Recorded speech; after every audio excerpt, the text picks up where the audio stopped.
হইতে পারলাম না হরি বলতে কেন নয়ন ধরে না হরি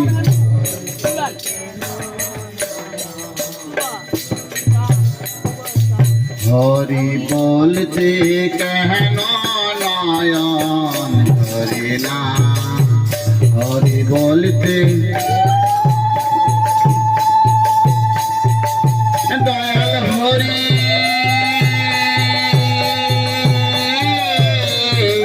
হরি হরি বলতে